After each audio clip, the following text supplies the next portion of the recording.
Welcome to Dive Deep. Today we'll pick up on our conversation in our series Love God and Love People.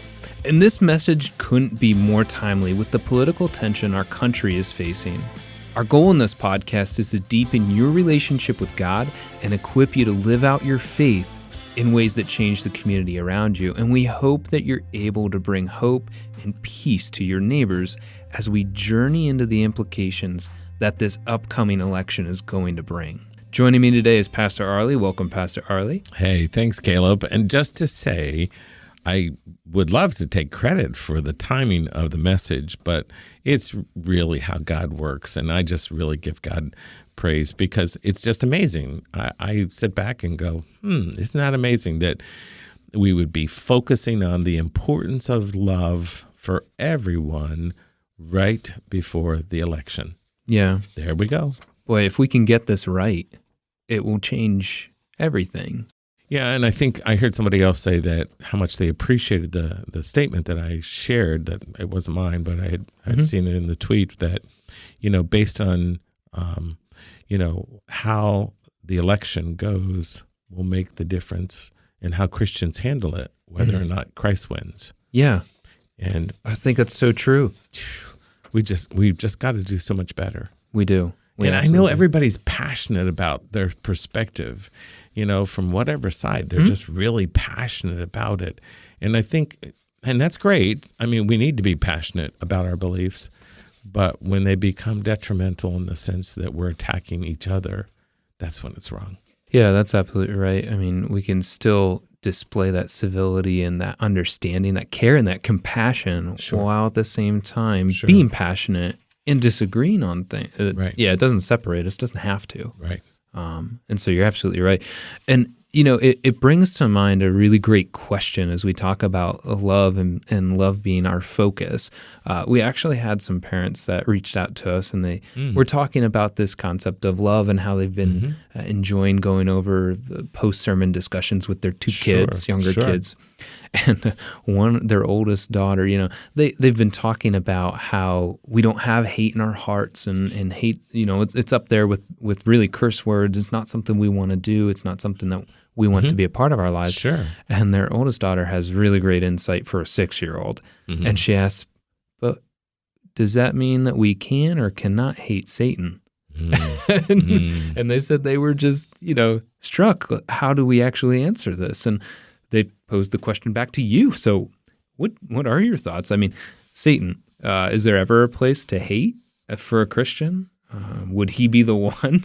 Are there things to hate in this world? I think it's important that we always make sure that we never direct hate toward people. So if we can differentiate that, I think that's probably, we can hate, a policy or a platform that someone believes or a belief system. We can hate those things. We can hate sin. We should hate sin. There are things that are like that I think are important. And who is the author of sin? Satan. So I just think that there's an importance of making sure that we're differentiating between people and then beliefs. And the fact is that, if we don't hate sin, we find ourselves falling into it. We find ourselves giving into it because the enemy is really good at doing that. I did think it was interesting when I was going over the 6 different core beliefs that would be a part of a biblical worldview, that when I said Satan is real, the amens were weaker than what they were on any other of the questions. And I'll say, in defense of that, I'll say, because I was sitting in the audience, when you hear someone say Satan is real, it doesn't feel like a time to say amen. I think people might have not known how to respond. Okay. That would just be my thought. But I do think it is also probably one of the most challenging things to accept as a real and tangible for us. Absolutely. I think no doubt about that. Yeah. So, let me ask this. Is there a difference between intellectually hating something and harboring hate in your heart? So my thought is, you said we can hate sin. So intellectually we can hate sin. We understand it's a bad thing. It's terrible. It divides us and it ruins relationship. But if you've lived with an alcoholic, or if you've lived with somebody who's abusive. Those are, behaviors that you can emotionally feel as well as intellectually and hate those behaviors. Now, important that you don't direct it toward the person. Right. Because even though they've been abusive, you have to put a boundary, separate yourself, all of that. But you have to be cautious about hating the person because it destroys you.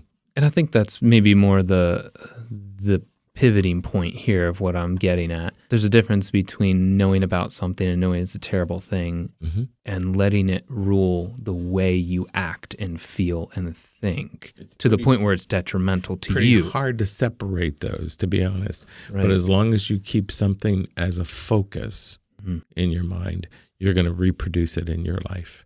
So you really have to move past that. Or otherwise, like if you have that hatred toward that person, you're going to become like that person. Right. That's the sad thing.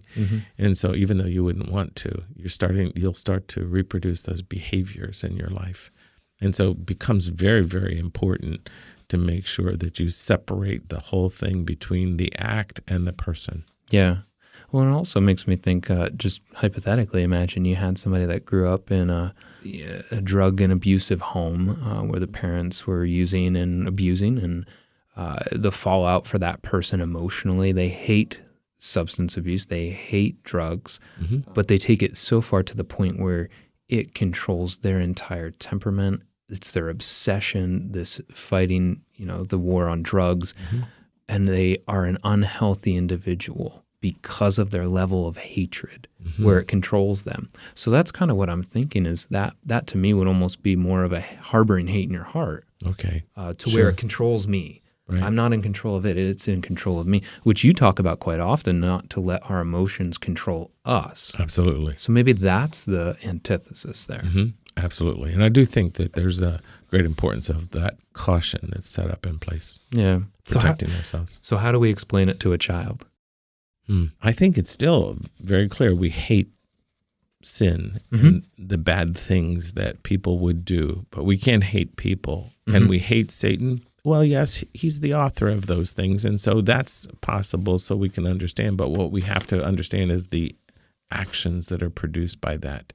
That's where we need to really make our focus. Gotcha. And, you also talked a lot about showing support and being careful of who we're putting out there as heroes of ours. So can you give an example of what you meant by being careful of who we show support for? I think that a lot of times people watch TV personalities, TV past preachers. They kind of get sucked into the emotional kind of appeals that they make. And a lot of people are supporting them. And realistically, I think you should just be really cautious, and you don't support emotionally. You really support intellectually. You think through the process. You see that. I always encourage people not to even respond to appeals the first time. Go home, pray about it, think about it, then come back and respond. I think that if we did that, because you know how whenever they're trying to sell us something, they'll say, if you respond right now, you will get a 50% discount. However, you come back tomorrow, I'm sorry, we can't honor that.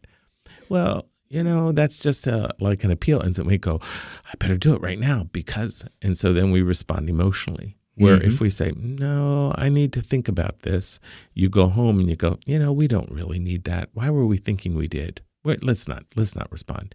So you're more likely to be able to really process much better when you're out of the emotion. And I think that's true for even like radio or TV personalities, people financially support.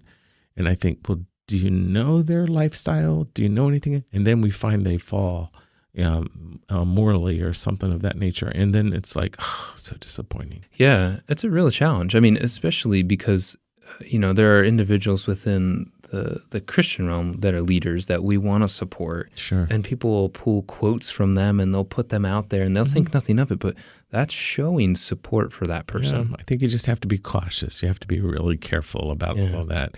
And I mean, obviously we don't know everybody, and I'm not saying throw away everyone out there. I'm not saying that either.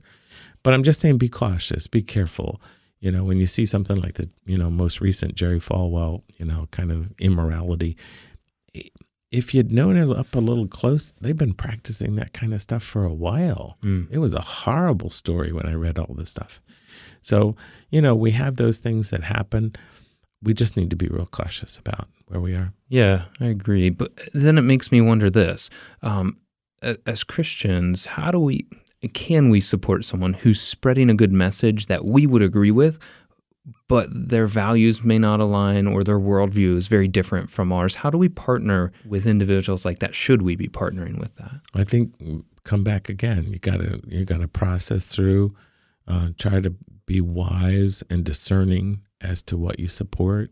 If their worldview is not a biblical worldview, then I think you need to really bring caution to what you're going to do and how you're going to support it. So, I think that's all part of that process. Yeah, because it's challenging. I mean, we live in a secular world, so we want to be able to support organizations or individuals that are doing good things. And maybe that's, maybe we understand that this is not a matter of supporting a Christian organization, but I know they're a good organization. They use their money wisely, and administrative costs are not excessive. And I don't know if it's the Salvation Army or the Red Cross or, anything of that nature that you try to look at. I think just be wise about how you do it. And I don't think there's anything wrong with supporting something that's not necessarily Christian, as long as their value system is, and their administrative costs are minimal and all that sort of thing. Right. Because I would see it as a great opportunity to, build those ties with neighbors and to be able to say and show that Christians support good things.